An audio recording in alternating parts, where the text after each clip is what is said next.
la visión de Tom King y también teníamos lo que es Doom Patrol de Grant Morrison, con ese primer tomo de ECC. Hemos querido seguir ese patrón primero. Y bueno, como creo que la última vez empecé yo, si no me equivoco, reseñando, pues si quieres haz una, digamos, reseña breve de visión y ya pasamos a Doom Patrol. Vamos a romper ese mito de lo mejor para el final, pero bueno, a ver si sigue este orden. No, a ver, como siempre hacemos, una pequeña reseña o hablar un poco del cómic sin spoilers, simplemente pues recomendarlo, por qué leer este cómic, ¿no? Y yo voy a ser directo y voy a decir que esta miniserie, esta obra, me parece algo de lo mejor que se ha escrito nunca en Marvel.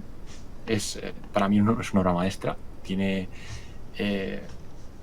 una forma de escribir, una forma de contar la historia, de narrarla. El dibujo también es muy bueno. Espectacular, es algo que nunca he visto y es una historia, sobre todo, yo la describiría como redonda, ¿no? Que te deja totalmente satisfecho con todo lo que cuenta, no deja ningún cable suelto ni nada por ahí. Totalmente. No sé tú, Oscar, ¿qué puedes decir para que la gente se anime a leer el cómic? Yo diría que Tom King es Dios, para empezar, y solo por eso tenéis que leer todos sus cómics. No, pero ahora en serio, Tom King sabe, digamos, contar historias de una manera muy suya, pero además muy buena, sabe tocar todo tipo de temas. Y yo sí recomiendo la visión de King, es primero por lo bien escrita que está, ¿no? Y lo bien contada que está, y segundo porque trata temas que, o sea, que a pesar de que se tratan con robots, por así decirlo, se pueden aplicar perfectamente a las personas y se pueden, vamos, te puedes ver identificado en muchísimas cosas. Y yo creo que por esos dos motivos la visión de Tom King os va a gustar mucho. Y ahora cuando profundicemos en ello, pues vamos a ir rascando más cositas. Solo te quería decir una cosa, y es que creo que una de las claves del cómic es que Visión y su familia no son robots. Son Exactamente. androides, son un híbrido entre el humano y el robot, no tienen Sí, las bueno, dos o partes sea, a la vez. he dicho robots para que Sí. nos entendamos entre todos, pero vamos, Creo me que habéis simplemente entendido. por dejar ese Sí, aspecto sí, claro. el matiz. Así que, como os he dicho, pues esta miniserie de 12 números del año 2016, o sea que es moderna, no es algo antiguo que por ejemplo, a lo mejor no os atrae lo antiguo, pues podéis empezar por leer esto que es así más moderno. Está escrito, pues como decimos, por Tom King y dibujado magistralmente, tengo que decir, por Gabriel Hernández Hualta. Y bueno, pues si lo queréis adquirir aquí en España, que es donde nosotros somos y conocemos un poco las editoriales de aquí, Panini, que es la editorial de Marvel en España, lo tiene en dos formatos. Está el formato integral, con toda la historia entera, los 12 números enteros, que además también nos viene con algunas anotaciones, algunos guiones de King, esos guiones en blanco, ¿no? Donde se va construyendo luego la historia, que está bien, es una curiosidad por tenerlo ahí. Y lo tenéis también en otra edición más barata, más económica, de dos tomos separados de la edición 100% Marvel, que son de tapa blanda, y es pues una forma más económica de leer esta historia, por si tenéis por ahí, pues, tenéis problemas o tenéis que adquirirla así. Lo que salió hace poco fue una Y yo es que reedición, ¿no? De Panini. Una reedición del integral. sí, o sea, no, una reimpresión, Ah, eso es, reimpresión, sí, o vale, vale. sea, eso es. Sí, el integral se agotó, entonces volvieron a sacar, supongo que con motivo de la serie de WandaVision, ¿no? Pues la gente se animó un poquito más a ver estos personajes y decidieron sugerir esto. Y otra cosa también, ya que hablamos de WandaVision, sí que es verdad que la serie coge algunos elementos poquitos de este cómic, pero no os esperéis ver WandaVision en cómic, porque Totalmente. no tiene nada que ver. O sea, Totalmente. cuenta algo totalmente diferente y aunque sí cuenta algo de WandaVision, no tiene, o muy poco tiene que ver con la serie. Pero si os ha picado el gusanillo por ver más de Visión, ver más de Wanda, pues es una opción para leer esta miniserie que, como os digo, se puede entrar sin tener ninguna idea previa y además os va a abrir un poquito el espectro hacia el mundo de Visión y de Wanda y todo su contexto, porque también dentro del cómic pues hacen referencias y flashback hacia ese pasado de los personajes. Perdona que te corte, José, que gracias, Sí, Jacob, sí. por seguirme, muchas gracias. También se ha pasado por el chat de Team Manhunter. No te preocupes si no puedes estar mucho tiempo, no pasa nada, ya lo verás después. Y Jordi también dice que se marcha ahora. Gracias, Jordi, por estar ahí, porque has estado prácticamente desde el principio. Y nada, pues ahí ya has visto la inauguración, como dices, del perfil en Twitch. Así que ahora sí dejo a José que siga. Bueno, pues si quieres entramos ya en spoilers, hacemos un pequeño repaso por toda la historia y vamos viendo pues elementos así más Ujú. importantes y vamos comentándolos si Eso quieres. es, claro. Pues avisamos ya, zona de spoilers, si no habéis leído la visión de Tom King, por favor, lo siento Oscar por esto, pero salir del directo porque no queremos chafaros eh, Ahí la está. historia o la experiencia. Mm. Bueno, pues el cómic empieza pues poniéndose en situación, ¿no? La visión ha conseguido formar una familia con personas, bueno, sintoides que son muy parecidos a él, son de su misma naturaleza, ¿no? Mitad Ujú. humanos, mitad robots. Y esta vivienda ya teníamos ya una pequeña referencia en el número 616 de esa calle de Washington. Tal cual. El 616, que por si no lo sabéis, es el, el universo estándar, digamos, la Tierra 1, perdón, la Tierra 0 de Marvel, el universo estándar, digamos, por decirlo así.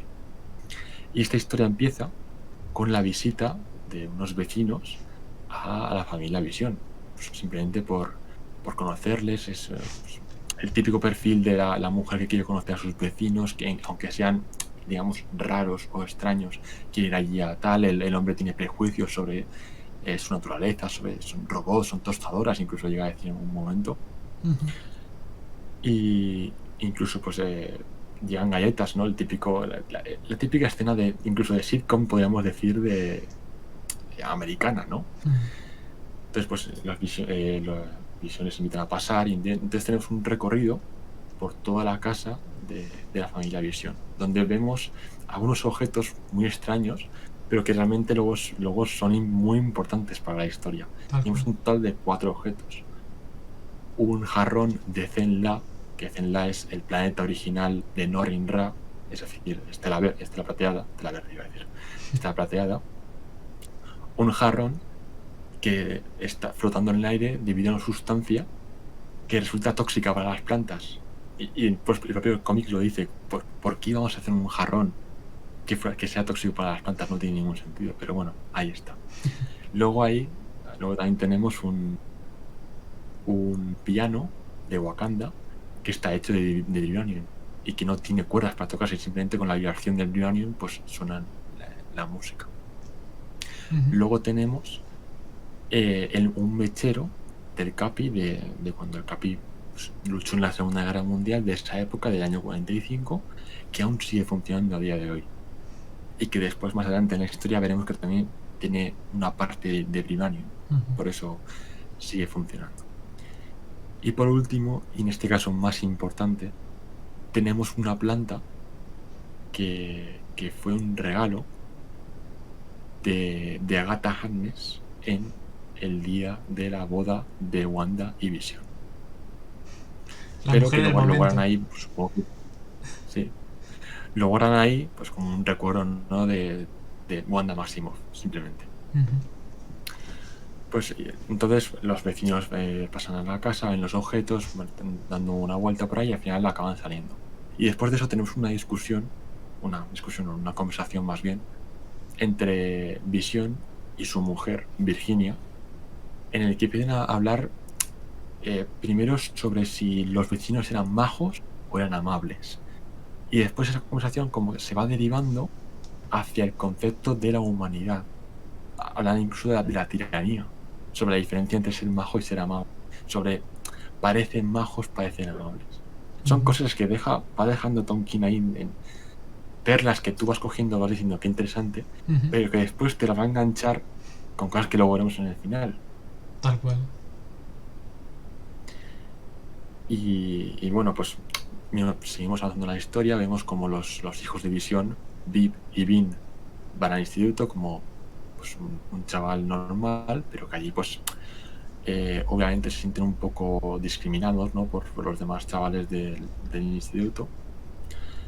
Eh, Simplemente, y ya este primer número acaba pues en la casa no recuerdo si Visión estaba fuera y si Visión estaba fuera en una misión segadores, y están pues Virginia, Viv y Vin hablando en la cena sobre lo que habían hecho en ese día. Ujú.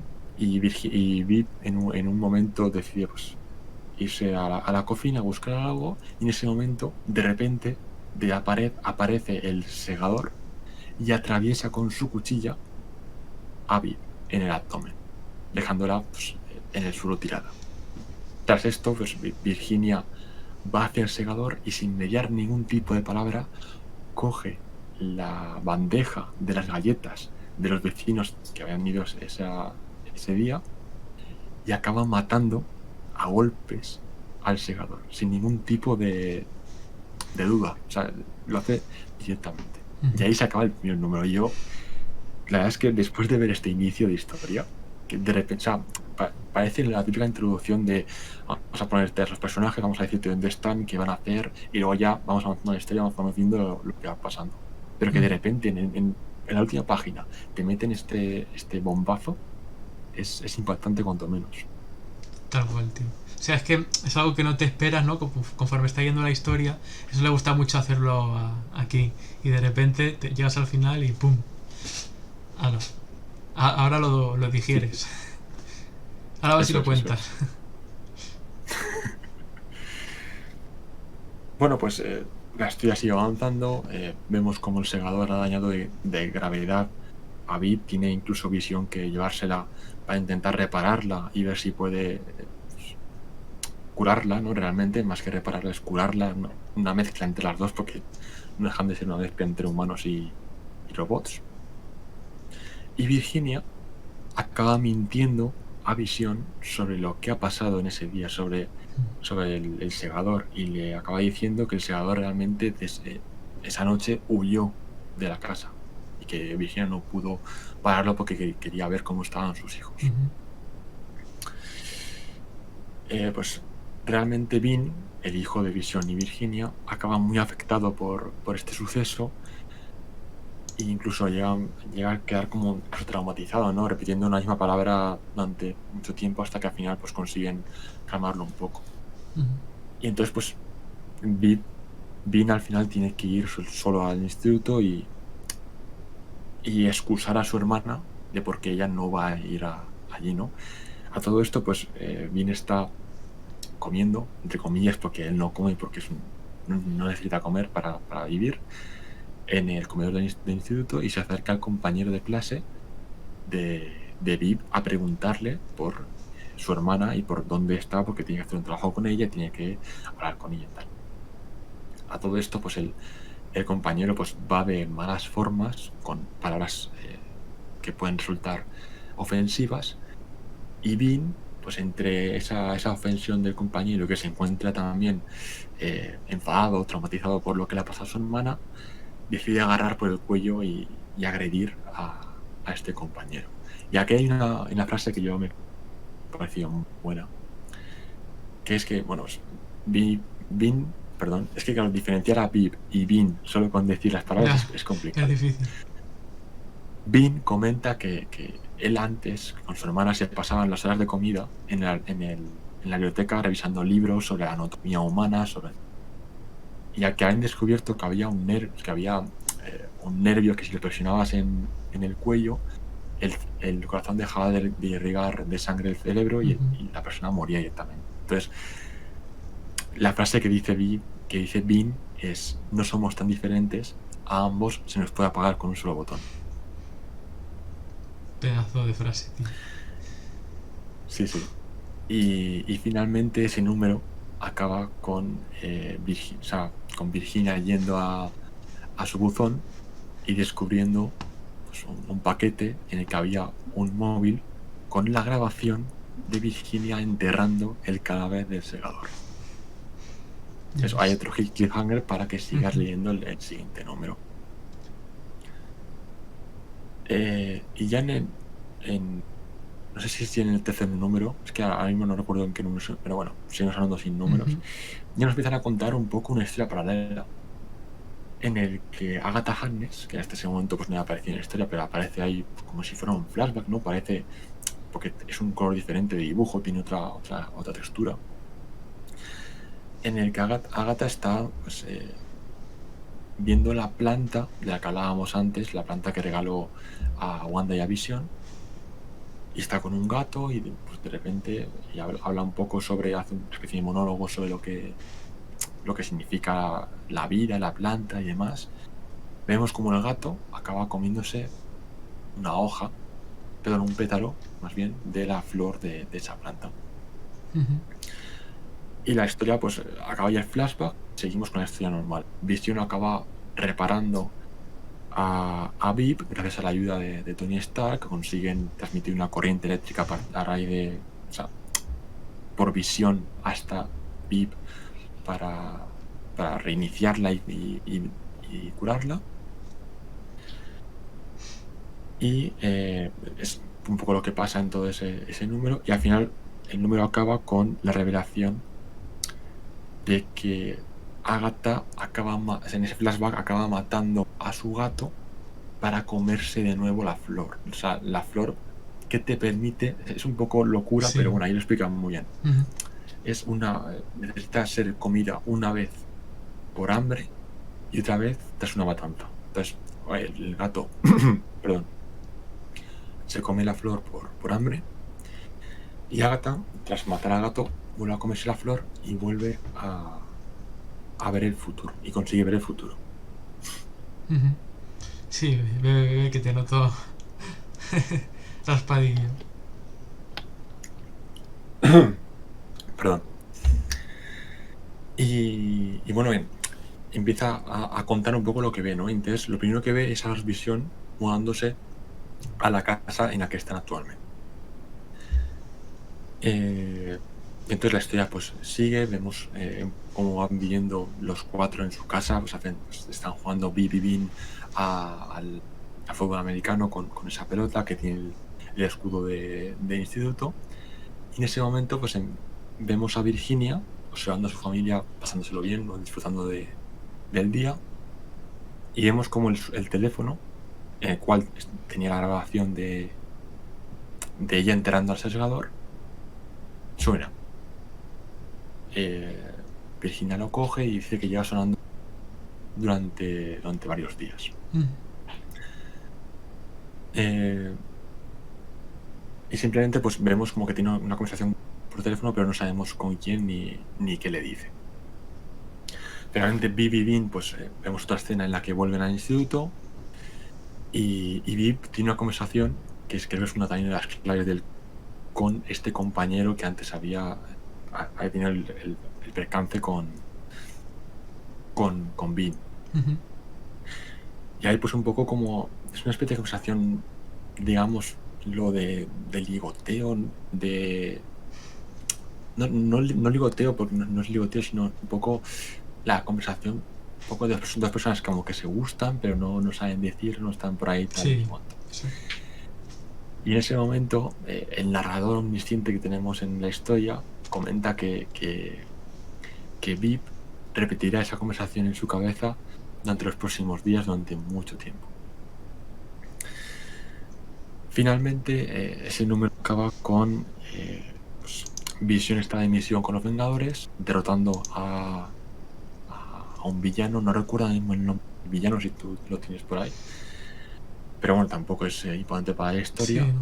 Y entonces Virginia llama a Vision diciéndole que necesita que esté en casa porque ya ha quedado con una amiga para cenar y necesita que él esté ahí para estar con sus hijos que han tenido un mal día, que esté con ellos de apoyo emocional. Después de conversar un poco, Vision acepta acabar su misión con los Vengadores e irse a casa rápidamente a sus hijos. Y vemos como Virginia realmente no tenía ninguna cita con ninguna persona, sino que había quedado esa noche con ese extorsionador del teléfono móvil. Llega a la casa del extorsionador y resulta que es el padre del compañero de Viv, lo cual es un movimiento magnífico. Un bombazo. Un bombazo. Un bombazo, sí, sí, sí. Entonces tiene una conversación ahí de tal, entonces el extorsionador le ofrece a Virginia no mandar ese vídeo a la nube o no desvelarlo, a cambio de que ellos se vayan de ese vecindario y no vuelvan nunca más, porque recordemos que Bean había tenido un percance con el hijo de esta persona, ¿no? Con el compañero de Viv. Finalmente, este extorsionador amenaza a Virginia con una pistola, porque Virginia dice que no se va a ir ahí, que su familia es feliz ahí, que ya tiene que dar todo por su familia y no se van a ir. Finalmente acaba disparando a Virginia. A todo esto, pues su hijo se había dado cuenta de que había ruido en la casa y quería ver qué pasaba por ahí. Acaba disparando a Virginia con tan mala suerte de que Virginia entra en fase, es decir, cambia su densidad corpórea, la bala le traspasa y acaba dando en la cabeza del hijo de este senador. Acaba muriendo por accidente esta persona. Total, el extorsionador culpa a Virginia por lo que ha pasado y Virginia acaba dándole un golpe en la cabeza al extorsionador, dejándolo en un coma inducido durante mucho tiempo. Al siguiente número vemos como un agente del FBI llega a la casa de los Vision, pues por todo el tema de que esta familia, pues el hijo había muerto y el padre se encontraba en coma en el hospital. Algo había pasado y tenían que investigar sobre por qué había pasado eso. Entonces todo el número transcurre en la comisaría con Vision en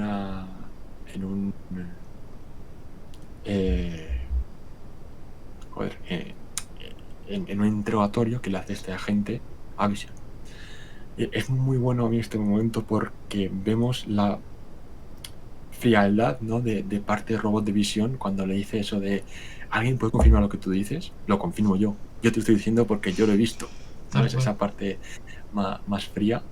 Y cómo digamos que al final Vision acaba mintiendo sobre el paradero de su mujer aquella noche, porque le pregunta sobre si él estaba en su casa la noche en la que murió esta persona, si sus hijos estaban allí también, y Vision pues también se hace es que es muy bueno este momento, pero también se hace un repaso sobre todas las veces que Vision ha salvado al planeta con los Vengadores. Y aún ahí pues son 37 veces las que cuenta él en su mente y las pues vemos como imágenes de todo eso, ¿no? Y hasta ese momento, y justo en ese momento es, digamos, ese punto de he salvado la Tierra 37 veces y ahora voy a mentir para salvar a mi familia. Voy a elegir antes a mi familia mintiendo en este momento que salvar un poco, digamos, a la Tierra, ¿no? Sí. Aunque luego veremos que realmente no ha ocurrido esto, o sí, o no.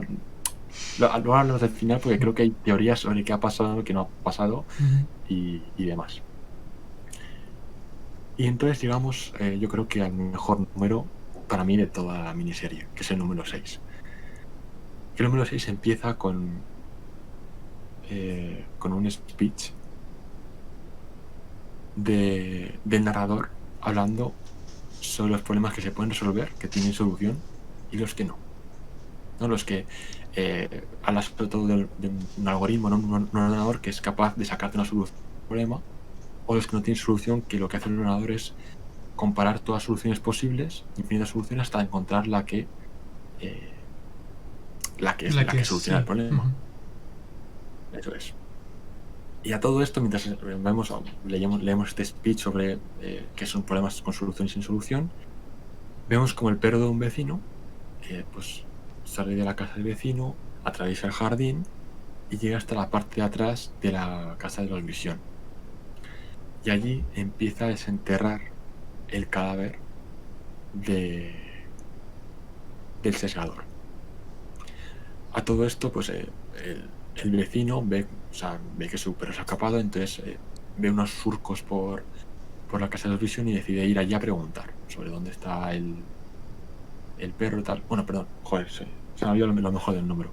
Claro, en ese momento Vision escucha unos ruidos sobre que está pasando en el jardín, sale fuera y obviamente se encuentra el cadáver del sesgador. Pero en ese momento se corta la acción, no vemos qué pasa, no vemos qué ocurre, simplemente vemos al vecino llegando a casa de los Vision preguntando por su perro desaparecido.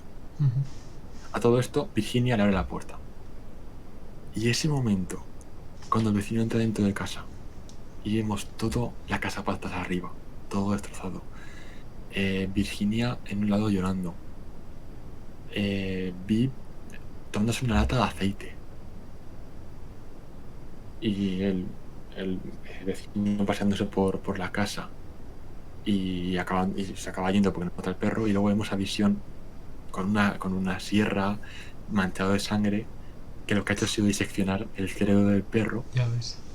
Y dejarlo ahí. Y lo acaba haciendo un sintozoide más, un perro que se llama Sparky, que, spoiler de WandaVision, aparece en la serie. El perro que aparece en la serie de WandaVision también se llama Sparky, Chispas. Y acaba el número con esa comparación del problema P y NP que hablaba antes el narrador, de cómo Visión pensaba que tener una familia era un problema P que tenía solución, y que debido a todo lo que ha pasado con el sesgador se ha convertido en un problema NP sin solución. A mí me parece algo magnífico para enmarcar. Tal cual. Yo creo que siempre hay... A Tom King es que también le gusta mucho, digamos, canalizar una información a través de un ejemplo. O sea, él, por ejemplo, a lo mejor hace todo un número en el que lo basa en una cosa, y en este caso este problema que tú comentas, y digamos que con eso que te ha presentado canaliza todo lo que va a suceder y está sucediendo en el número, y ahí pues lo vemos todo, ¿no? Con esa conexión que además siempre le sabe encontrar a la perfección para que le cuadre, y ya no es que esto lo haga en el primer número o en el último, sino que te pilla en medio de lo que es la miniserie, y Tom King sabe perfectamente que ha metido esto aquí a conciencia, y además, digamos, funciona muy muy bien con lo visto hasta ahora y con lo que va a llegar. Todo esto del problema, ¿no? Eso es algo que yo de verdad admiro mucho de King, el saber introducir este elemento en un punto muy concreto, y que además es que tenga tanto sentido con lo que está sucediendo. Es magnífico. Tú empiezas a leer el número y dices, ¿qué me está contando ahora de problema y no problema y tal, no sé cuánto? Entonces yo siempre recomiendo que este creo que es un cómic para leer. Sí. Como que yo casi todos los de Tom King, ¿no? Porque tal cual. En la relectura yo sí que he empezado a pillar ya muchas cosas de esto, ¿no? Cuando empiezas a leer el problema con solución sin solución PNP y sabes ya lo que viene después, porque ya lo has leído, y empiezas a decir, amigo, ya te entiendo. Y por si fuera poco, este número acaba con la revelación de que el narrador de la historia durante estos 6 números era Agatha, que ha estado avisando a los Vengadores sobre lo que vio al comerse la flor. Lo que vio en el futuro al comerse la flor, que es que vio a Visión desatado matando a todos sus compañeros. Y entonces le está avisando sobre eso. Yo creo que en todas las historias buenas, sobre todo las miniseries de 8 o 12 números, hay un número que es con el que te quedas al final, con el que dices, wow. No, por ejemplo, en Watchmen, yo personalmente me quedo con ese número con el que joder, no me sale el nombre. Doctor Manhattan está en Marte y se construye su fortaleza, que es un número sin guión, simplemente con dibujo. A mí ese número me parece espectacular. Pues en este caso yo me quedaría con este número 6 de Visión, porque es que me parece una burrada. Sí, tío. Es que es espectacular. Muy, muy bueno. No sé si es mi favorito, la verdad, pero desde luego te diría que el segundo o el tercero seguro. Es que claro, ahora estoy viendo aquí mis apuntes y el siguiente que viene, el número 7, también es muy bueno, porque es un número en el que nos resumen un poco la trayectoria WandaVision de todos los años de Marvel, ¿no? Ahí está. Y si no me equivoco, este número ponía que tenía un artista invitado. O sea, no es el que estaba. Sí, cierto. Cierto, sí. No sé el nombre del artista, ya lo siento. Lo podéis buscar seguro que por internet. Pero bueno, es un poco un número que nos da más matices sobre lo que es Virginia realmente, ¿no? Sobre nos enseña quién es ella y de dónde ha salido. Y es que es un número, pues, cuando se repasa todo el tema de WandaVision, cuando se casaron, cuando estaban los Vengadores juntos, cuando Wanda se imaginó esos hijos, cuando toda esa burbuja explotó y acabó y acabaron, pues Visión cambiando de cuerpo, Wanda destrozada sin hijos, Wanda saliendo con el Hombre Maravilla y Visión realmente solo. Y en ese momento en el que Wanda para a Visión y le da esa inteligencia artificial, ¿no? Que se parece a él, que está hecha de una forma que está hecha la suya, Ujú. que la suya está obtenida de los parámetros mentales del Hombre Maravilla, y la que le enseña, la que le da a Wanda, que ha hecho Tony Stark, está hecha a partir de los parámetros mentales de Wanda. Y sobre todo el tema del chiste de la tostadora, porque el cómic empieza con Wanda y Vision en la cama, y Vision le cuenta un chiste el chiste de la tostadora, ¿no? En el cual los dos se ríen mucho. Y claro, como Virginia está hecha a partir de los parámetros mentales de Wanda, el número acaba con Vision y Virginia en la cama, y Vision le cuenta el mismo chiste a Virginia. Ya ves. Pero Virginia no se ríe, ni siquiera se inmuta.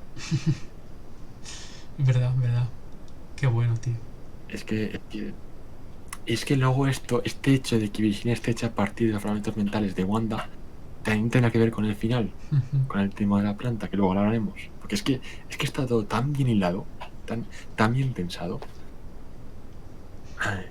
Bueno, número 8, y es la llegada de un personaje nuevo a la historia. En este caso, Víctor Mancha. En el número se nos explica un poco pues, su origen, ¿no? Pues digamos, una persona quería tener un hijo, consiguió secuestrar la cabeza de Ultron, entonces Ultron le fabricó un hijo robótico, digamos, no humanoide,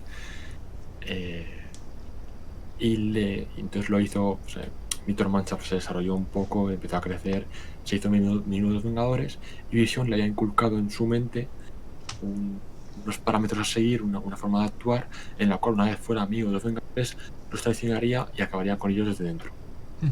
Contra lo cual Víctor luchó durante mucho tiempo y siguió luchando para evitar que eso ocurriera, ¿no? Incluso se llevó a unir a los Runaways, que es un grupo de jóvenes adolescentes, hijos de villanos, que lo que quieren es pues enmendar un poco lo que han hecho sus padres como villanos. Y pues, Mancha llega allí como el tío guay. Yo incluso lo compararía un poco con la llegada de Pietro a la serie de WandaVision. No sé si puede ser que esté un poco inspirado ahí de ese personaje, ¿no? Se empieza a jugar mucho con Bean, también habla mucho con Viv. Y finalmente se desvela que Víctor Mancha no es más que un espía que habían enviado a los Vengadores para vigilar a Visión. Lo cual lo descubre Bean, que entra en la casa de al lado porque casualidad el perro Sparky entra también en esa casa, y Víctor pues intenta retenerlo como puede, electrocutándolo para retenerlo y que no cuente a Visión lo que está pasando realmente.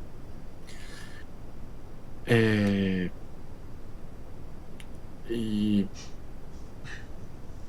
bueno, finalmente pues acaba Víctor Mancha en ese forcejeo con Bean, acaba lanzando un rayo que avisa a casa que Víctor se había pasado con esa corriente eléctrica y había acabado por matar a Bean. Entonces en este momento es muy bueno porque los Vengadores hasta ese punto no sabían por qué Visión iba a ir contra ellos. Entonces el hecho de que Visión se vaya a ir en contra de los Vengadores es que ellos hayan causado la muerte de su hijo. Es como es una paradoja realmente, ¿no? Tal cual. O sea, al final, si vemos el futuro, pues son este tipo de paradojas, ¿no? Que a intentar evitar el futuro que ves, lo provocas. Y entonces, pues, el siguiente número empieza con los Visión retenidos dentro de casa. Pues porque los Vengadores ya no se fían de ellos y Iron Man genera un de cuarentena, ¿no? Dentro de su casa en el que no pueden salir de ahí. Y entonces pues el número consiste un poco en reflexionar sobre lo que ha pasado. Vision empieza a pensar y demás, y acaba por romper la barrera que tenían puesta en casa y salir directo hacia a buscar a Víctor y acabar con su vida, que es Ujú, en Víctor encuentra en ese momento retenido. ujú, Y ya vamos a ir acercándonos ya al final, en el que pues Visión se enfrenta a los Vengadores en una batalla que a mí me parece espectacular, la verdad, como lucha contra todos ellos, los acaba, eh, pues, los derrota, los acaba tirando al suelo, a Capitana Marvel, a Iron Man, a Spider-Man y demás.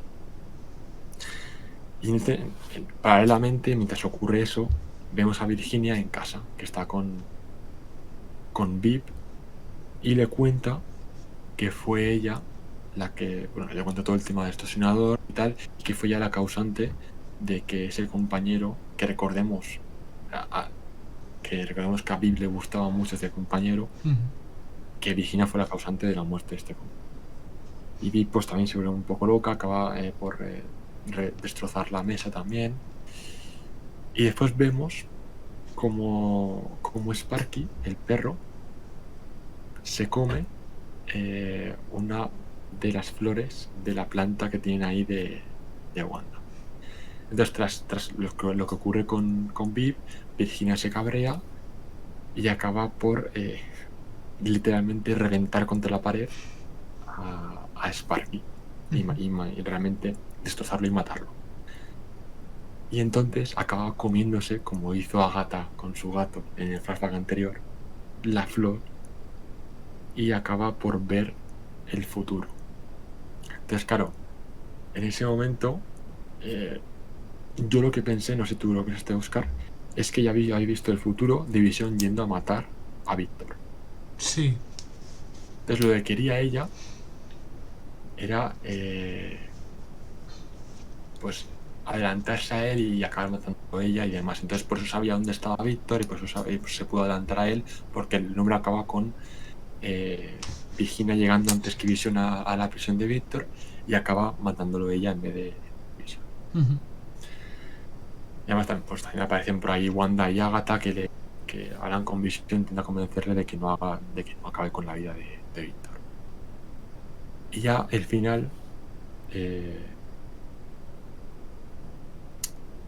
no, perdón. Y ya en este número, en el final, porque hablan también, se hace una reflexión sobre los códigos infundados que tienen los humanoides, Visión, Víctor y Virginia, y que les obligan a actuar de determinada manera, ¿no? Pues, y cómo se llega a la conclusión de que los tres se han resistido a esos códigos, ¿no? Porque Visión realmente tenía el código de proteger a los Vengadores, de estar con ellos y demás, y acaba enfrentándose a ellos, como Víctor tenía ese código infundado de no convertirse en...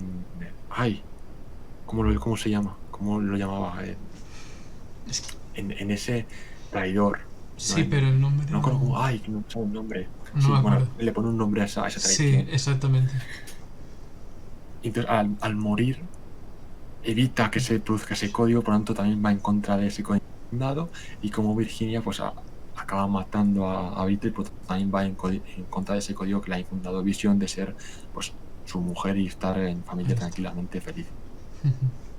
Entonces ya acabaríamos la historia con este último número, ya se hace la revelación total, y yo creo que aquí puede haber teorías sobre si realmente lo que se cuenta en este número es lo que contó Virginia a la policía para que Visión saliera ileso, o realmente es lo que pasó Ahí de está. verdad.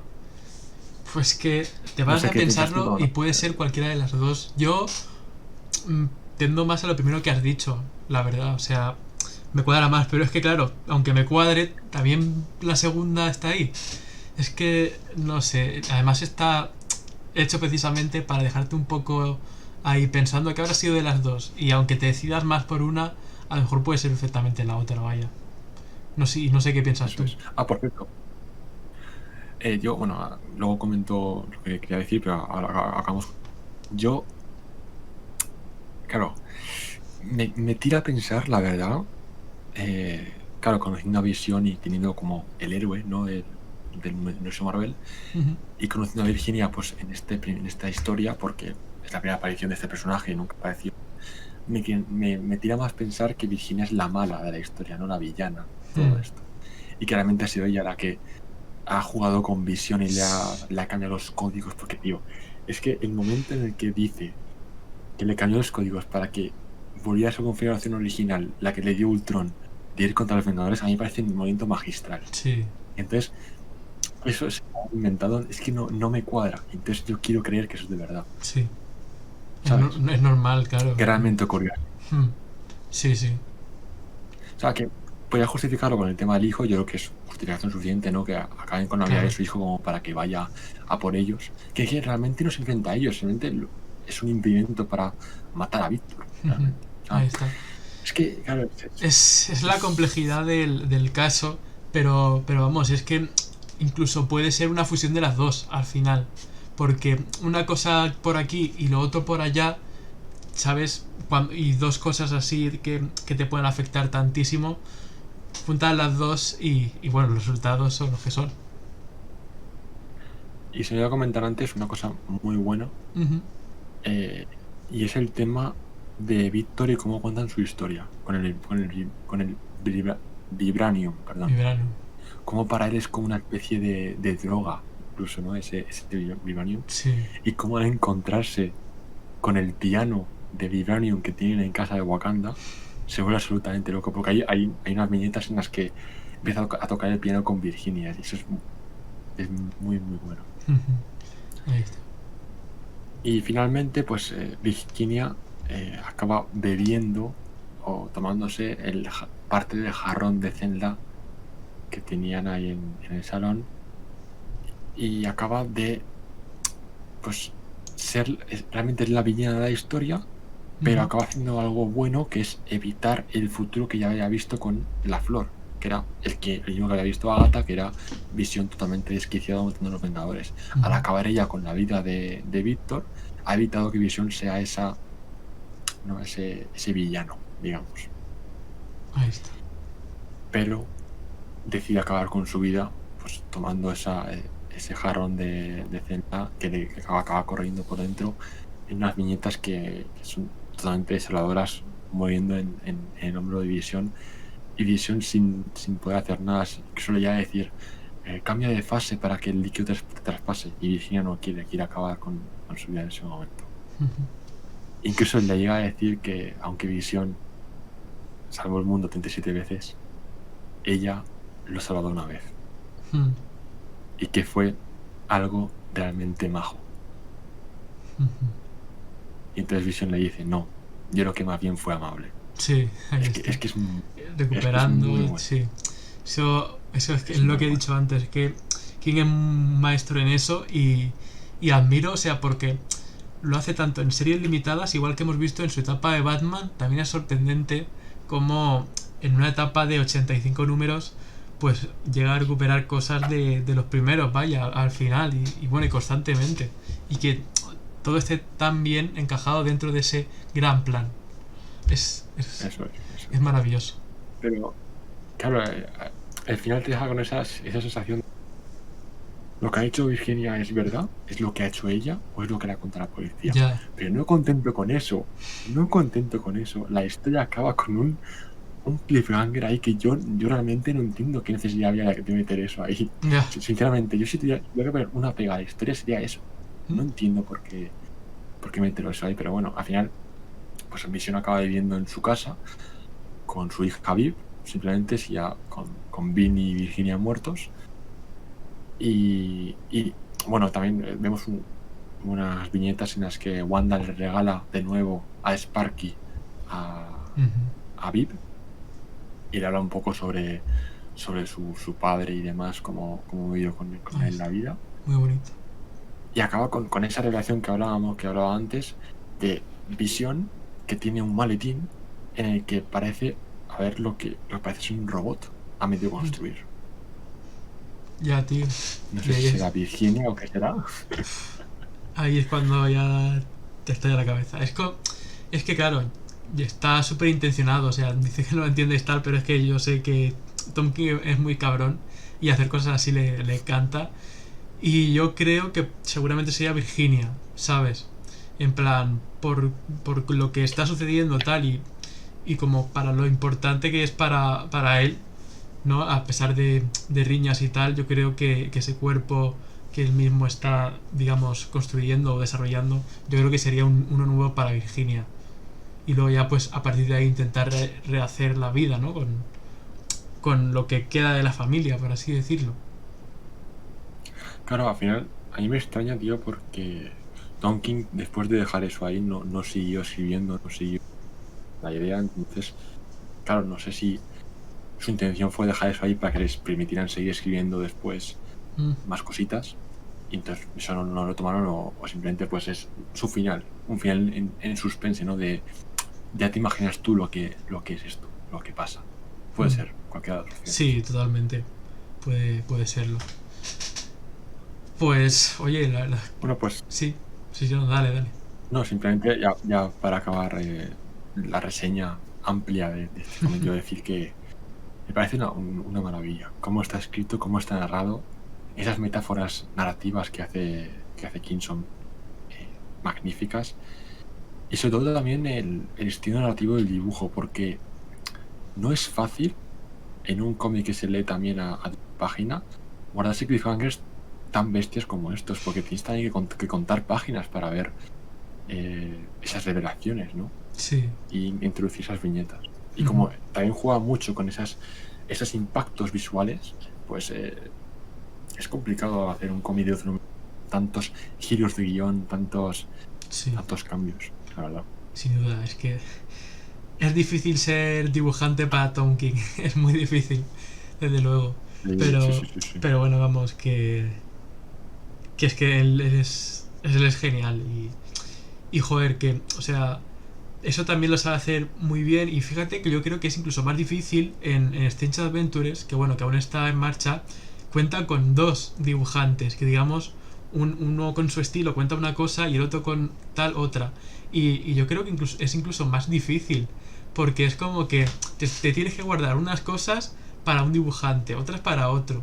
Y joder, es que giras y no sabes si te vas a encontrar al otro dibujante o si te vas a encontrar una sorpresa del otro, ¿sabes? Y bueno, ese tema ya aparte, la verdad es que cuando, o sea, todo lo que propone King, ¿no? Todo lo que tú has dicho, tener que representarlo y llevarlo y saber cómo esconderlo o cómo no revelar demasiado, que no es nada fácil y aquí en visión pues queda claro, ¿no? Y luego pues el trabajo, muy buen trabajo del dibujante, que además tiene un estilo que digamos no es llamativo, pero que cumple muy bien, desde luego, con la historia.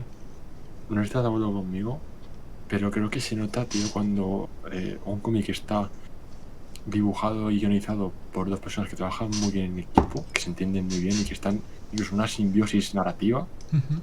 a cuando pues, es una persona que la han puesto ahí para hacer el dibujo y que acompañe un poco la Sí, historia. Y en este caso, tío, se nota mucho que han trabajado mucho la historia, que están juntos en esto y que trabajan en equipo, que es como hay que trabajar realmente en este tipo de cómics. sí, seguramente, claro, si ya nos ponemos a buscar a redes de Tom o alguna entrevista, seguramente explique hasta qué punto, ¿no? Llegaba esa sincronía, que él desde luego Eso muchas veces es. lo he dicho por redes, le gusta desde luego ser cercano e incluso, digamos, dar pie a que los dibujantes eh, con que aporten también su parte, ¿no? A lo que él está contando, o sea, su propio toque a la historia.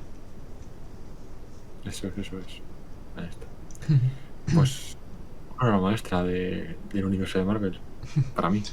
Pues sí, la verdad es que en pocas palabras lo es.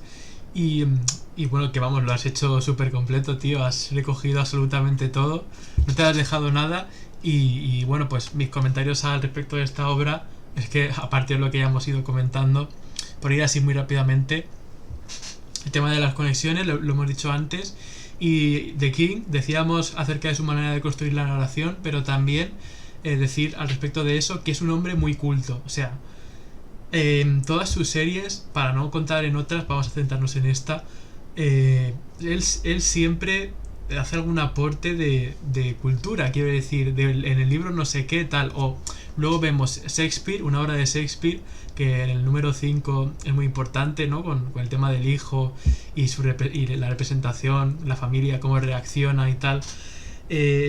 O sea, es que te pones a pensar y saca un montón de cosas de un montón de sitios. O sea, tiene un nivel de cultura muy alto. Él ha pasado años y años y se nota que muy interesado en literatura, en cine y además en varios géneros. Y luego, pues, en este caso también, en Visión, pues también da un despliegue de ello, ¿no? Y luego, pues, si cualquiera se va a leer su Batman, sus Strange Adventures y demás, también vais a encontrar muchas. Y eso es que a Tom King eso le encanta. Luego otros temas que se tratan de esta obra puede ser incluso la inmigración y cómo la gente se integra en sus nuevos entornos. Y ojo, porque con inmigración no tiene por qué ver de un país a otro, sino simplemente unas personas que se mudan pues de un entorno que puede ser estadounidense de un tipo y ahora han llegado a un barrio de estos súper modélicos, súper tranquilos, que nunca pasa nada, que además aparentemente la gente es normal, ¿no? Por así decirlo, o no la lían demasiado. Y vemos cómo pues ellos se van adaptando a esa vida del día a día, perdón, de pues con los chavales en el instituto, pues la madre intentando llevarse bien con los vecinos, aceptando esa comida que al final no se puede comer y está muy bien. Y bueno, y también se hacen otro tipo de referencias y desarrollos. Por ejemplo, en el número 4 se dice algo así como que los humanos cambian pero no cambian. Y bueno, odian lo que no conocen, también creo que dice el propio Visión. Y, y la verdad es que nos está dando un golpe de realidad tremendo, ¿no? A los lectores, porque, claro, o sea, hay comportamientos que digamos, o sea, ya no solo como nosotros como personas, sino la humanidad en sí, a lo mejor hemos sido de una manera y hemos decidido, o sea, como que hemos simulado cambiar, pero al final, digamos, todo está debajo, ¿no? Y bueno, al final el odio a lo que no se conoce y estos temas que también se mencionan siguen ahí de una forma u otra. Y, y esto, o sea, dentro de este gran entramado de King, estas subtramas la verdad es que son muy muy interesantes y que él las sabe sacar a la luz muy bien. Y desde luego es algo que a mí personalmente pues me gusta mucho y sobre todo es ver cómo con estos sin talgo, que es como les llaman al principio, porque no sabían muy bien cómo era el nombre, ¿no? El término, cómo a su manera tienen sus emociones también y vemos pues con esas conexiones con los sentimientos humanos como puede ser el dolor, saber relacionarse los unos con los otros, eh, también por ejemplo el momento en el que el hijo dice yo soy normal, o sea que también es otra cosa muy muy muy buena y que también tiene enlace con lo que hablamos el mes pasado de Miss Marvel, ¿no? De Y qué es lo normal, al fin y al cabo. Es que es esa normal. frase de ese speed de si me pinchas sangro, que ahora viene Mm, que ni pintada la historia también. sí, también. Es que es eso. Para mí eso, todos estos puntos... O sea, yo disfruto mucho de esta lectura, pero cuando... Y a Tom King se le da muy bien. Cuando hay más, ¿sabes? Más lecturas, esas tramas, esas subtramas que te demuestran un montón de cosas acerca de los comportamientos, de nuestros comportamientos, ¿no? Y de nosotros como personas y de las sociedades. A mí también la verdad es que me gusta mucho y desde luego que, o sea, no esperaba que esta historia fuera a ser así para nada y lo demuestra. Y también pues al fin y al cabo hay una crítica a esa sociedad norteamericana que bueno, que tantas veces se ha hecho en digamos la cultura en general, de cómo incluso está en el barrio más modélico, de puertas para adentro la gente no es modélica ni mucho menos y bueno pues pasan locuras tan grandes como asesinatos, extorsiones y mucho más. Y bueno, y ahí Tom Claro, Kim lo deja constancia. al final no deja de ser la típica historia que puede ocurrir, ¿no? Creo que hay muchas versiones de esta historia, ¿no? Una familia que parece modélica y que ocurra una desgracia en su vida, X, la que sea, y tienen que esconderla como sea, y esa bola se acaba formando más grande. Si hay una historia así, pero con un vengador, que es aún peor. No hay una persona que no deja de ser mitad persona, mitad robot. Yo te quería preguntar, y ya si quieres con esto ya acabamos con la visión. Y es cuando yo te dije, Oscar, vamos a leernos Visión de Tom King para febrero. ¿Tú cómo pensabas que iba a ser el cómic? O sea, ¿qué idea tenías preconcebida sobre lo que ibas a leer? Pues honestamente, yo es que esperaba algo parecido a WandaVision. De verdad te lo digo. O sea, algo así como Lo sabía. visión, digamos, en un entorno que no es real, ¿vale? Evidentemente yo no sabía si iba a ser, o sea, quién estaba detrás de eso, ¿no? O si era el mismo, yo qué sé, vamos, eso.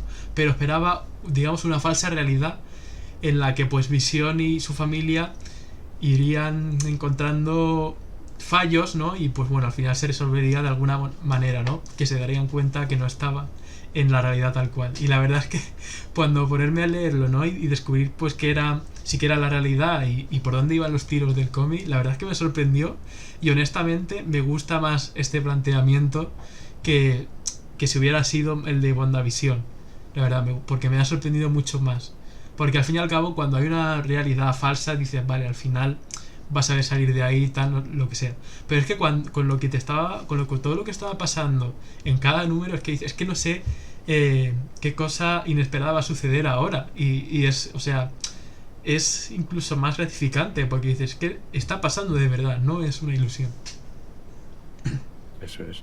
Es que al final, yo por lo menos me he hartado de leer en redes que WandaVision está muy inspirada en la visión de King, que no sé cuánto. Entonces, yo solo te preguntaba porque al final vas con una idea preconcebida de lo que es el cómic que no tiene nada que ver con realmente lo que es.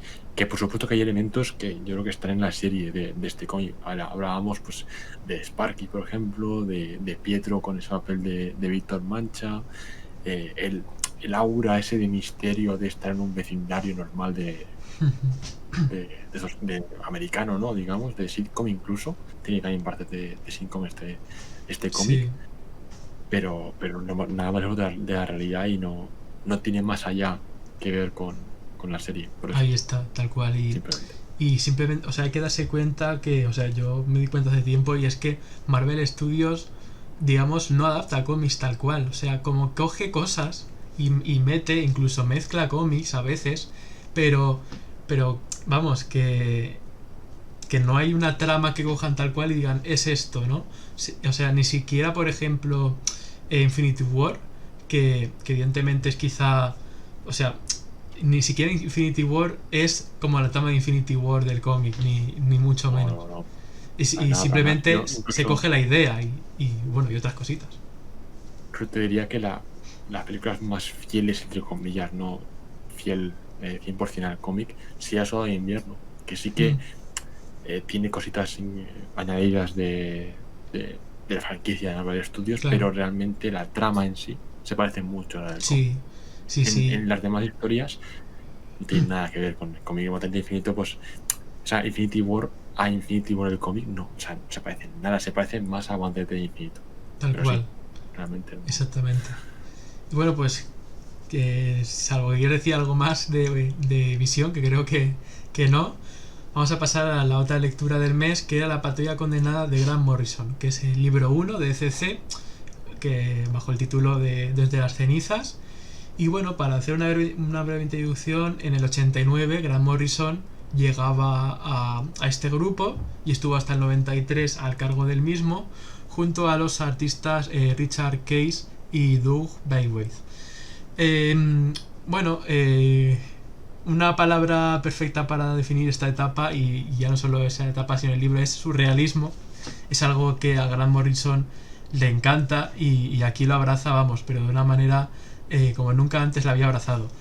Eh, o sea, dentro de esta introducción, decir que se produce, o sea, que no es el número 1 de la colección de Doom Patrol, sino que es del 19 al 29 del original de USA, del 89 al 90. Y esto viene a raíz de un evento que no sé si has oído alguna vez hablar de él, José, que se llama Invasión. De hecho, ECC creo que lo ha recuperado hace poco, o lo va a recuperar dentro de poco. Invasión. Y bueno, es una saga en la que, digamos, lo que sucede en la... O sea, afecta a todas las cabeceras, ¿vale? Lo que sucede al principio de Doom Patrol también afecta, o sea, se ve muy afectado por Invasión. Y bueno, pues al principio de la lectura encontramos algún spoiler de que el grupo ahora estaba un poco disuelto, algún miembro había muerto y tal. Pues básicamente todo eso lo vemos en el evento de Invasión. Y bueno, pues enseguida, o sea, se quería a partir de ahí que, digamos, de Doom Patrol se encargase alguien, ¿no? Y el antiguo guionista, pues, como también había participado en Invasión, encuentra en el propio Grant Morrison a alguien para que siga con ello. Hay que decir que justo antes, hacía muy poco, que DC había fichado a Grant, y Grant había, muy poquito antes, había estado con Animal Man. Animal Man, que además lo que hace Grant Morrison con él es una deconstrucción y, y digamos, profundizar en el concepto de lo que era Animal Man de una manera que hacía mucho tiempo que no se hacía, y él lo consigue. Y creo que se puede aplicar esto mismo a su paso por Doom Patrol. Es un grupo que surge en la Edad de Plata, y digamos cuando llegan los 80, Doom Patrol pasa a ser, digamos, como una especie de X-Men, ¿vale? Y digamos se habían olvidado de lo que era el concepto original, ¿no? Que era, digamos, viajes por lo paranormal y lo surrealista. Entonces llega Grant Morrison y esto lo recupera de una manera brutal, y ya sabemos que a él esto de recuperar cosas de la Edad de Oro y de la de Plata le fascina mucho, y eso hace con La Patrulla Condenada, que es como se llama en nuestro país.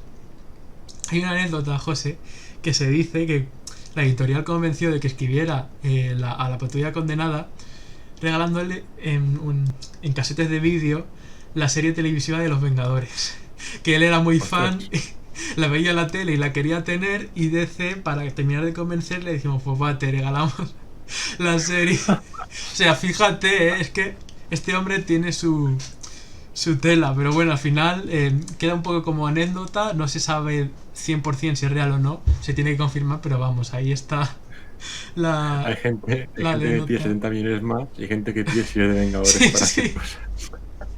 Pues eso es, y nada, pues DC se la consiguió y tal.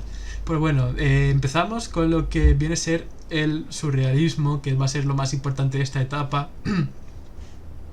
Y bueno, pues vemos cómo se va configurando todo a partir de cómo, o sea, cómo Morrison sienta las bases de lo que va a ser su etapa, ¿vale? El primer arco se llama Renaciendo de las cenizas, precisamente, y es así como se titula este tomo. Bueno, se llama Desde las cenizas, le quitan el Renaciendo. Y vemos pues que la patrulla ya no está en marcha por X spoilers de Invasión y tal. Y bueno, ahora encontramos cosas que la serie de Doom Patrol ha sabido representar, pero brutal. O sea, de hecho en el primer episodio de Doom Patrol, cuando Alan Tudyk, digamos, rompe la cuarta pared, dice... seguro que estáis aquí fans de Grant Morrison y no sé qué. O sea, es que la serie directamente te lo dice sin ningún tipo de vergüenza. Te dicen, hemos cogido lo de Grant Morrison y te lo estamos contando, evidentemente adaptado, ¿no? Y encontramos un montón de conexiones. Aquí vemos el origen de Cliff, de Robotman, básicamente, justo como es, ¿no? Con el tema de la conducción y tal, y las carreras. Y además pues es este Cliff, igual que el de la serie, rudo, que dice muchas palabrotas, bueno, y exactamente eso. También vemos por ahí al creador de Metal Men, porque esto sí que no sale en la serie, pero Robotman surge de ese grupo, de los Metal Men. Y luego llega también un momentazo que luego la serie lo ha hecho idéntico tal cual, y es cuando Robotman conoce a Crazy Jane, que es pintando un cuadro. Y es que hace no mucho he empezado el revisionado de Doom Patrol. Es que es literalmente el mismo puto cuadro, tío. El mismo cuadro, la serie lo ha puesto ahí. Es que flipas. Es de verdad, Doom Patrol es una adaptación excelente de la etapa de Morrison, y directamente te lo sacan ahí, tal y como es. Y bueno, aquí encontramos ese primer componente que es muy importante, que es la relación entre los miembros del equipo, entre sí.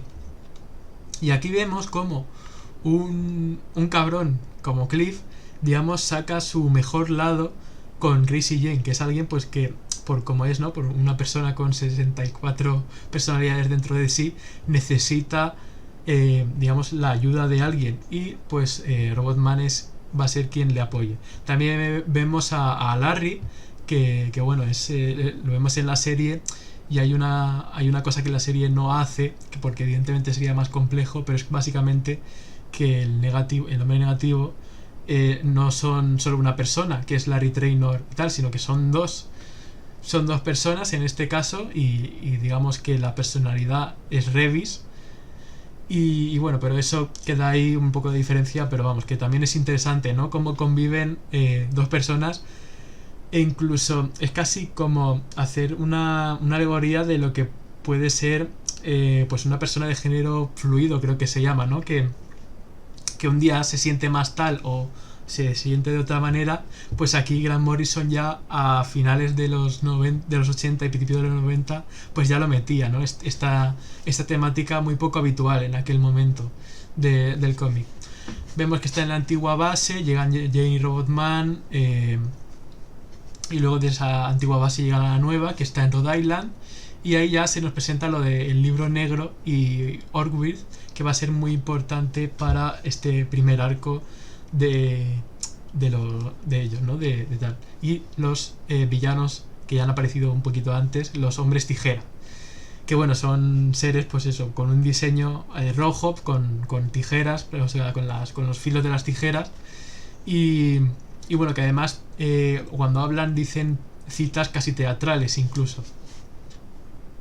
Y bueno, luego conocemos el osario, que básicamente es una catedral en Orgwith. Y aquí se plantea la cosa, lo que es lo real y lo irreal. Que esa división, ¿no? De que el equipo se tiene que enfrentar a ella. Y bueno, Niles, el propio Niles va, digamos, a ver al propio creador del libro, ¿no? Del libro negro. Y bueno, se van desarrollando los hechos. El equipo, mientras Niles va visitando tal, va a lo propio osario. Y bueno, vemos al cura blanco y al cura negro. Y bueno, pues hay uno, o sea, se hace la pregunta que para, digamos, romper lo irreal de lo real, y descubren que el negro está mintiendo, ¿no? Que el cura negro está mintiendo. Y ahí el propio Larry es quien lo resuelve, y resulta que, o sea, ¿cómo romper lo irreal? Simplemente diciendo que no es real. O sea, es súper surrealista, tal cual, sí, pero es que, o sea, a mí me parece también súper ingenioso. O sea, traer un concepto así de lo real y lo irreal, y cómo deshace lo irreal, pues básicamente diciendo no es real y ya está. Y así desaparece pues Orgwith. O sea, es muy muy curioso, además, el tema de los hombres tijera, cómo atacan y tal, y bueno, pero esto de lo irreal y lo real, desde luego es el punto más importante de estos primeros números, y está muy muy bien. A mí, Sí. tío, me llama la atención el hecho de que Grant Morrison se invente estas cosas, que son cosas alucinantes, ¿no? Una imaginación brutal, ¿no? Para inventarte todo el tema de Orwell, del libro, los hombres tijera y tal. Y cualquier otra persona hubiera cogido esa idea, que es buenísima, y la hubiera exprimido hasta el máximo, para sacar el máximo número de números, ¿no? De esa idea. Pero el tío te dice, no, yo con 4 números te hago esta idea y ya veremos a ver qué hago en los siguientes números, que me invento. Porque no sé cuánto dura la etapa de Morrison en Doom Patrol, no sé si será larga o no. Llega hasta el 93 y son 69 números, si no me equivoco. Pues imagínate, si con esta idea tiene 4 números, si tiene números ha tenido pues 20 ideas diferentes para desarrollar. O sea, es un genio creativo magnífico de lo surrealista. A mí me parece una cosa alucinante. Sí, tal cual, tío. Y, o sea, a ver, creo que me he confundido y son... O sea, a ver, son 63 números, pero contando que el Antabe de 19. Entonces son Vale. unos 40 aproximadamente, más o menos. Sí, unos unos 40. 44. Sí, más o Sí. menos, pues exactamente, eso es. Bueno, y ahora llegamos al siguiente arco y bueno, José todavía no ha visto la segunda temporada de Doom Patrol, pero conocemos al villano de este arco, que es Red Jack, que es básicamente Jack el Destripador, solo que aquí Grant Morrison como que lo reinterpreta y lo convierte en un villano que bueno, o sea, es alguien al que le gusta mucho el dolor. Él, su razón de vivir es el dolor y por eso, digamos, se le ha conocido como Jack el Destripador en Londres en décadas pasadas y tal. Pero digamos que en realidad su nombre es Red Jack, ¿no? Como tal, su nombre de villano. También conocemos a otro personaje de la segunda temporada de Doom Patrol, que es Dorothy, la hija de Knights, que bueno, tiene la cara como si fuera un cruce con un mono, pero, o sea, bueno, siempre había sido así este personaje y en este arco, si no me equivoco, no se dice por qué es, pero bueno, eso ya cuando vas profundizando lo vas sabiendo.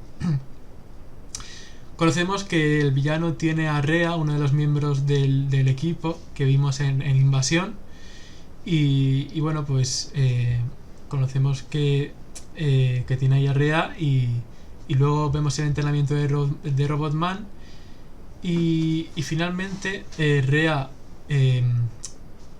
Rhea mata a alguien, pero ahora mismo no recuerdo a quién era.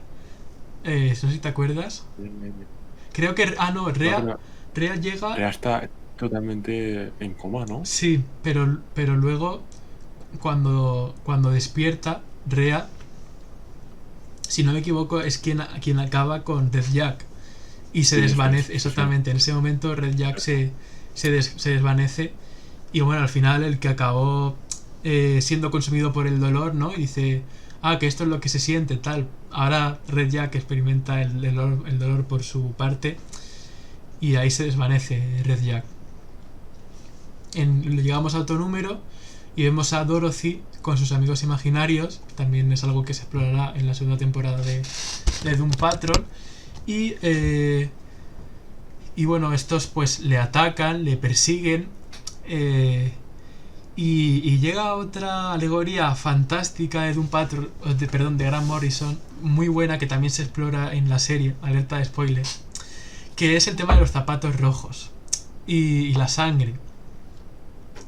Y bueno, pues estos, digamos, seres imaginarios que al final saltan a la realidad y la atacan, Dorothy eh, al final se da cuenta de, o sea, lo que los zapatos rojos en realidad representa es la menstruación. Y pues Dorothy está creciendo, ¿no? Y bueno, digamos que se resiste a lo que es crecer, no, todavía no, o sea, cuando habla de los zapatos y tal, conforme vamos llegando al final del arco, te das cuenta de que se estaba refiriendo a esto, ¿no? A la menstruación.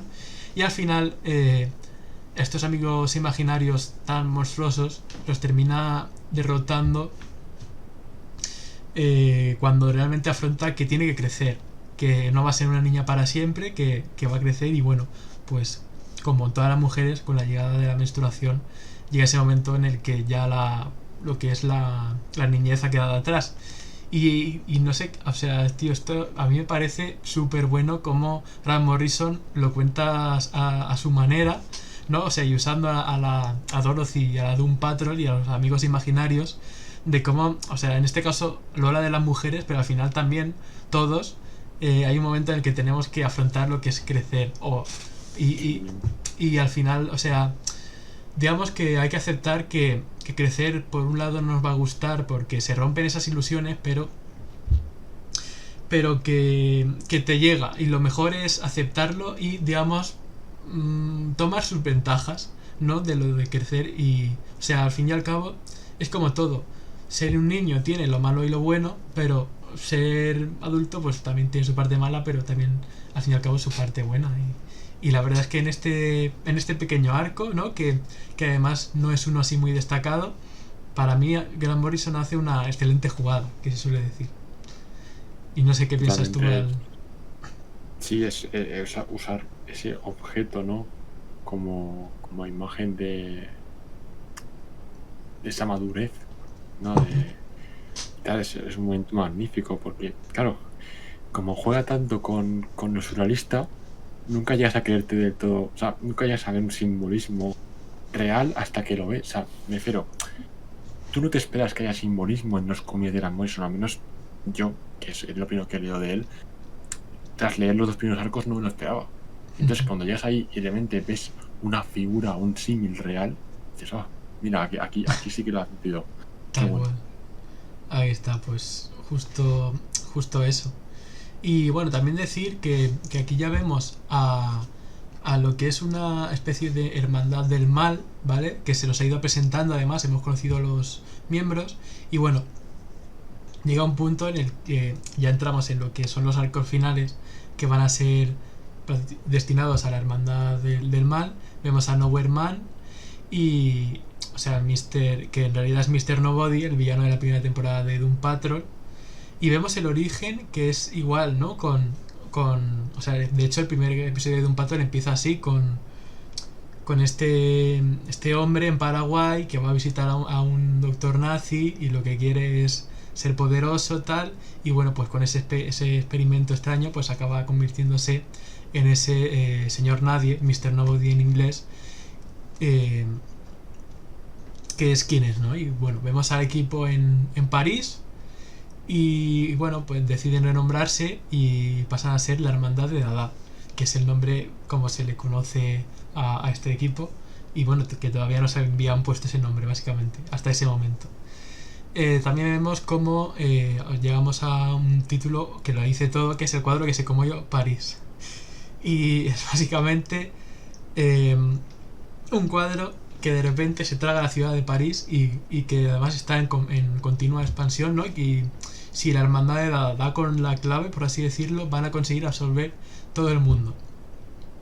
Y bueno, se nos cuenta pues todo lo del cuadro, ¿no? De quién lo creó, cómo ha ido pasando de mano en mano, y al final la hermandad de Dada se consigue hacer con él.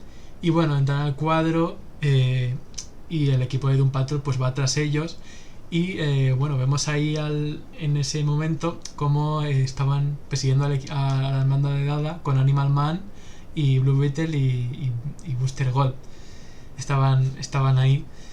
Pero bueno, esto se queda más al margen porque, o sea, ahí hace Grant Morrison bien porque muestra que los protagonistas son la patrulla condenada, al fin y al cabo.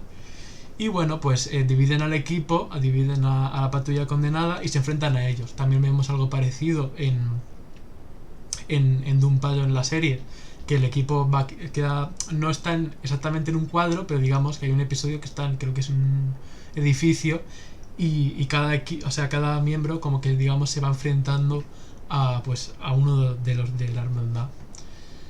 Y conforme vemos estos enfrentamientos, vemos que hay varios niveles artísticos dentro del propio cuadro, que además abarcan varias especialidades artísticas, como puede ser el futurismo, el simbolismo. De hecho vemos en un panel ese reloj abstracto de Dalí, si no me equivoco. De Dalí. Eso es. Y bueno, pues esto te lo hago así, José, pero más adelante la patrulla condenada va a la Sagrada Familia de Barcelona en otro número. Y bueno, esto de Dalí, se nota que Grant Morrison, como fan del simbolismo, surrealismo y todo esto, pues evidentemente admira mucho a Dalí. Y bueno, pues siguen avanzando los números y ya estamos prácticamente en el final. Y vemos que hay una amenaza a lo que es, digamos, dentro del cuadro, que es el quinto jinete del apocalipsis. También vamos descubriendo que dentro de cada nivel del cuadro, cada nivel da poder a este jinete. Y al final lo que tienen que hacer los dos equipos, la hermandad y la patrulla, es colaborar en cierta medida para poder llegar a salir de ese cuadro, ¿no? Y de la amenaza del jinete.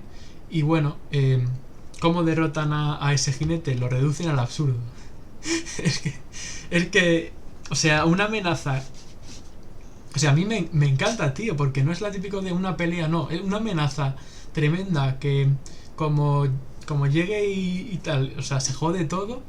básicamente lo reducen a lo más absurdo y así terminan con ella. Es que es fantástico esto. Grant lo hace con maestría. Y bueno, pues vemos que algunos miembros de la hermandad se quedan en el cuadro.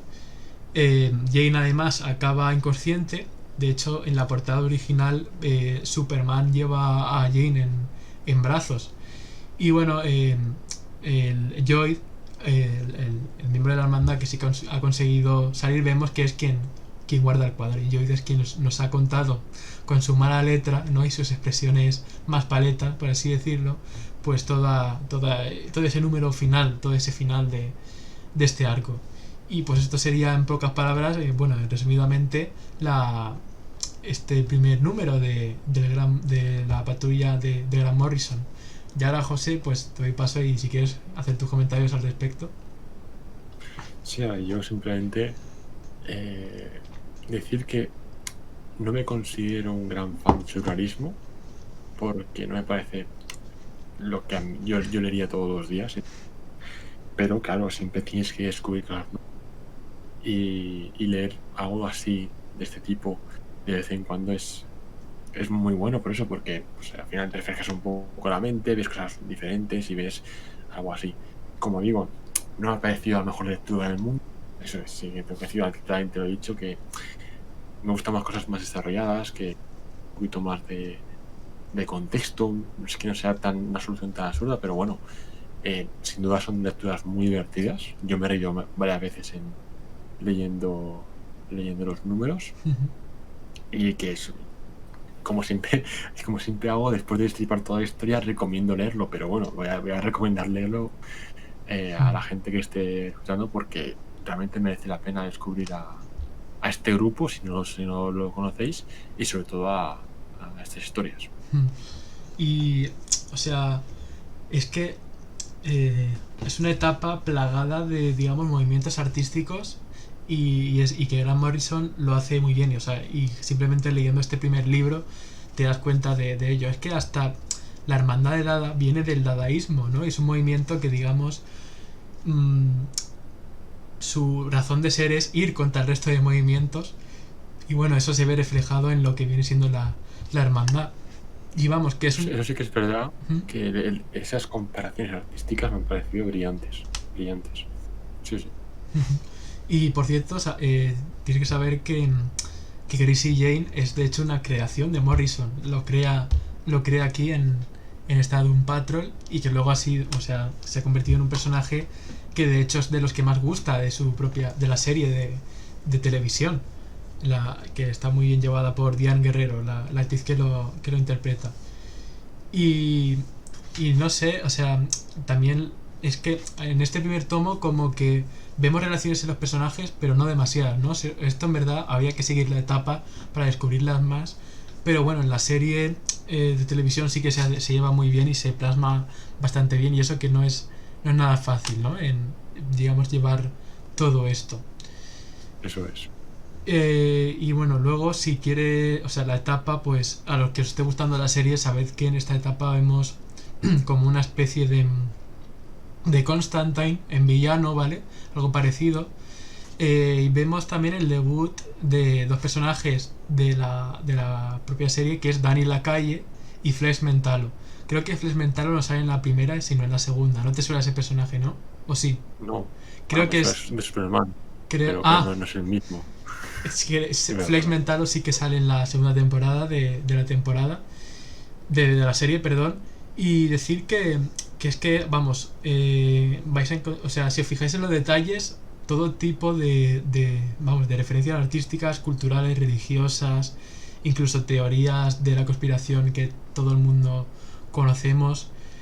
Y bueno, otro plus para continuar leyendo esta etapa, es que en un número se homenajea a Jack Kirby y Stan Lee con una historia que, digamos, además imita su manera de escribir y de presentar a los personajes, incluso el estilo artístico de Kirby. Qué bueno. De verdad, si bien ¿cómo lo digo? Grant Morrison tiene dos cosas muy buenas, y es primero saber traer todas estas corrientes artísticas y filosóficas a los cómics es casi que el mejor o uno de los mejores en ello. Y otro es saber homenajear y o sea, darle un aspecto más moderno a conceptos o personas directamente claves en la historia de los cómics, y especialmente de la edad de oro y de plata de los mismos.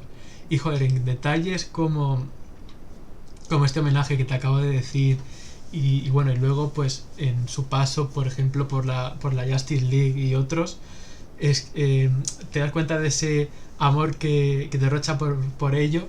Y aunque te cueste pillar todas las referencias y bueno, que a lo mejor encuentras corrientes artísticas que no conocías y luego te preocupas por buscarlas a partir de ello, yo creo que solo por eso vale la pena leer a Grant Morrison, aunque sea muy complejo e incluso hay algunos cómics que la gente aún intenta entender de Grant Morrison. Es simplemente lo que es la experiencia y descubrir estos géneros y verlos también representados, trasladados al cómic. Y por otro lado, los homenajes a esta vasta historia del cómic norteamericano. Solo por eso vale la pena. Y estoy seguro de que tú estás de acuerdo conmigo. Sí, totalmente. Eso va un poco también en la línea general. Cada uno tiene sus gustos. Puede que no te termine de convencer como para leer todos los días Grant Morrison, pero sin duda es uno de los grandes guionistas de la historia del cómic y hay que descubrirlo para conocerlo y para decir, por lo menos, no me gusta o no es lo mío o lo que sea, pero tienes que conocerlo para poder jugarlo. Y la verdad es que, dicho por muchos, y vamos, no es casi indiscutible, esta es la mejor etapa de Doom Patrol, y vamos, es normal que hayan decidido adaptar este paso, ¿no?, de Morrison por el equipo para llevarlo a la pequeña pantalla, porque vamos, es que es simplemente maravilloso cómo sabe sacar lo mejor o sea, revalorizar y sacar por otro lado lo mejor de la Doom Patrol de sus inicios en aquella edad de plata. Y simplemente un último comentario final, la verdad es que decir que el arte de Richard Case y de Doug Braithwaite, la verdad es que acompaña bastante bien. Es un estilo, el de Case, que es el principal artista, muy tradicional, ¿no? O sea, muy típico, pero que funciona muy bien. Y bueno, también en algunas figuras son muy expresivas y vamos, que digamos saben captar perfectamente cada género del que en ese momento pues esté tratando Morrison en el guión. Lo hacen muy bien, y desde luego que son unos compañeros idóneos para Morrison en esta aventura. Totalmente. Y no sé si quieres decir algo más al respecto de un Patrol. Nada, simplemente es que ya hemos dicho un poco todo lo que había. A mí, ya te digo, me ha gustado mucho conocer esto, leer algo de Morrison que no he leído nunca nada de él, entonces descubrirlo siempre es bueno. Pero ya te digo, no es algo que yo leería todos los días porque te acaba cansando también tanto surrealismo, ¿no? Tal, pero bueno, te digo, muy bien, me gusta mucho. Pues ahí está.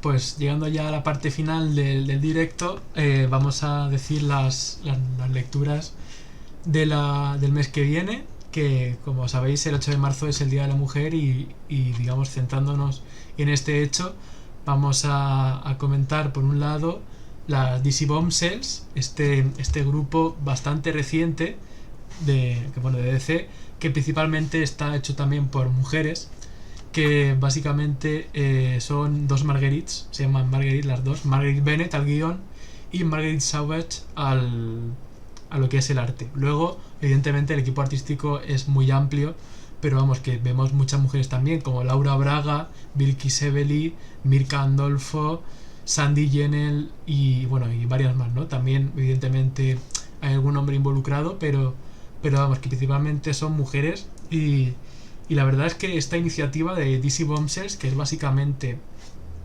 imaginar a las principales heroínas de DC en la Segunda Guerra Mundial, está muy bien, y es una lectura también muy ágil, porque son 18 números digitales, ¿no? Capítulos, que es algo que se está haciendo más común en lo que es la lectura digital, pero en realidad números físicos son 6 solo, el equivalente serían solo 6 números. Así que vais a ver que se lee súper rápido, que además mola mucho la idea. Y que vamos a ver pues a muchas heroínas, como evidentemente Diana, Diana Prince, Wonder Woman, Mera, Zatanna también está por ahí, y bueno, muchas más que no vamos a revelar, pero que vamos, luego la veremos en la etapa. Y José ha propuesto, por parte de Marvel, Ojo de Halcón, ahí lo tenéis, de Y Thompson, de Kelly de Kelly Thompson. Thompson. Y es el arco de detective privado, que es básicamente el primer arco de la etapa de Thompson a cargo de Ojo de Halcón, de Kate Bishop, no de Clint Barton.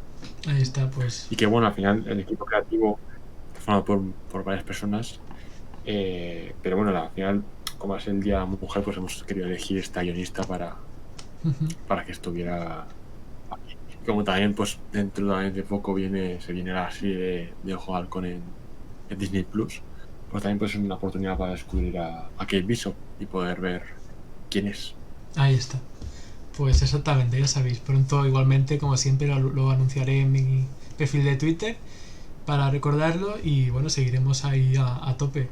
Y para cerrar el directo, como siempre, respondemos la pregunta que algunos nos hacéis. Si hay alguno por el chat y quiere dejar una pregunta, si no, ahora lo pondré por Twitter.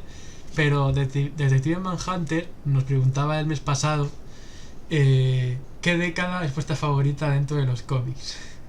El tío nos ha hecho quizá una de las preguntas más difíciles que le puedes hacer a un lector de cómics, y no sé, José, cuánto te ha costado a ti decidirte por una. A ver, yo sí que os explico un poco mi camino hacia la decisión. También la Sí, justifico. adelante. ¿Vale? Yo lo primero que pensé fue en tres décadas, ¿no? Que para mí, como son las más importantes, no solo favoritas para mí, sino yo creo de que dentro de toda la historia del cómic, las que son más relevantes, al menos en lo que yo he leído, que son los 60s, con la explosión de Marvel y toda esa creación de personajes, ¿no?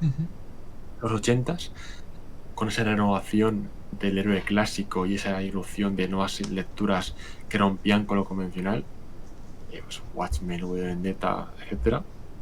Y los 2000, de 2000 a 2010, que es un poco, yo creo que para la gente de nuestra generación, pues ha sido un poco la entrada hacia el mundo del cómic, porque básicamente pues, es lo que salía cuando nosotros éramos pequeños, ¿no? Entonces, pues fueron como las tres etapas en las que yo me quise decidir, porque son las tres más importantes y las que más he leído y que más me han gustado, ¿no? Rápidamente decidí descartar los 60 porque, aunque es una etapa de inclusión artística y de tal, pues al final las historias no tienen esa importancia, no, esa complejidad como para llegar a disfrutarlas tanto como pueden ser otras historias posteriores, ¿no? Entonces dije, mira, si vamos a ir por favoritas, vamos a descartar los 60s. Y entonces ya sí que tuve una indecisión muy grande entre los 80s y los 2000.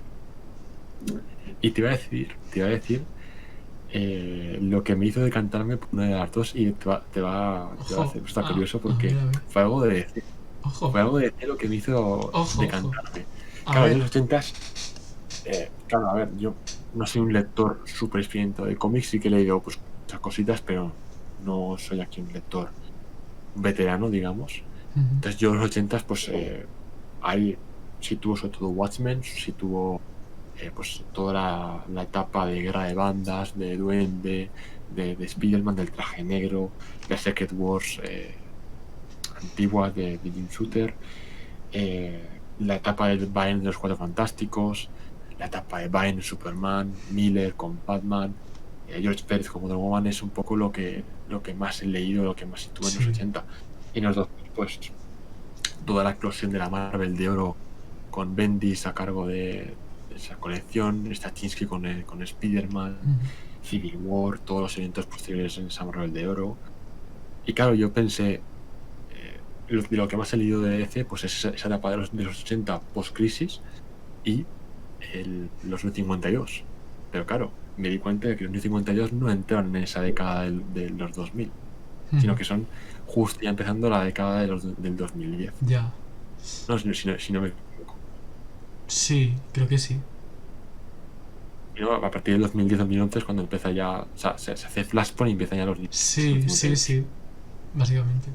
Pues al darme cuenta de que realmente no entran en toda la década de los 2010, dije, pues lo siento mucho, pero me tenía que decantar por los 80. Para mí, mi etapa favorita de la historia del cómic, he de decir que actualmente, pues esto puede cambiar desde la noche a la mañana, actualmente en este momento, 21 de febrero de 2021, son los 80. Te vas a reír, pero creo que tenemos la misma década. Y de hecho, o sea, yo he estado entre los 80 y los 2000. Los 2000 para DC también fueron muy buenos.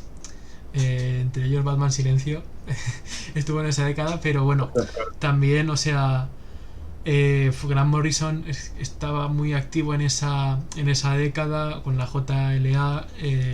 También vimos alguna crisis. De hecho, ahí también estaba Geoff Johns con los Green Lanterns, con esa etapa histórica, ya no solo de DC para mí, sino del cómic con Green Lantern. O sea, todo lo que se hizo con las Corps es sensacional.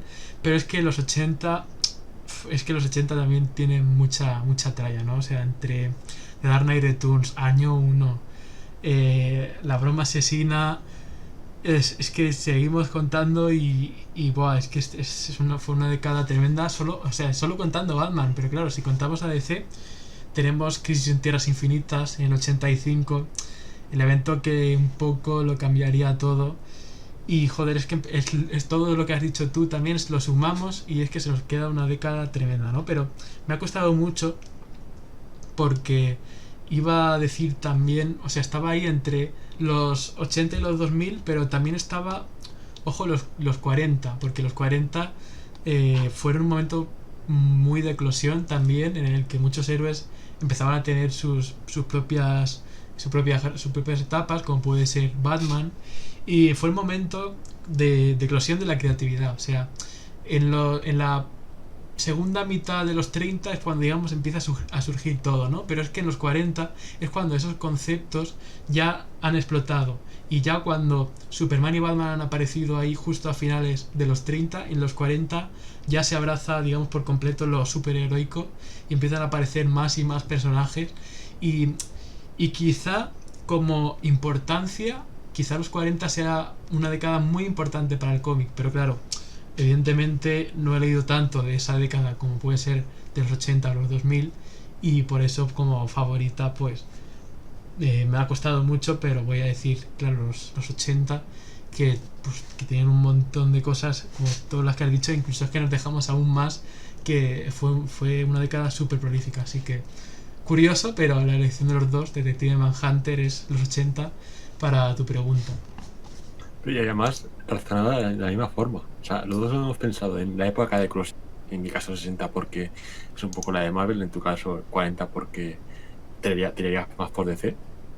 Pero hemos tenido el mismo razonamiento, o sea, me parece. Sí, es que es eso, es que no sé, es que te paras a pensar y hay un montón de cosas que surgen también de los 80 que han durado hasta ahora y no sé, o sea, simplemente una década que a lo mejor no todo el mundo está de acuerdo en que sea los 80, pero que seguro que para la mayoría de la gente está ahí en el top, segurísimo.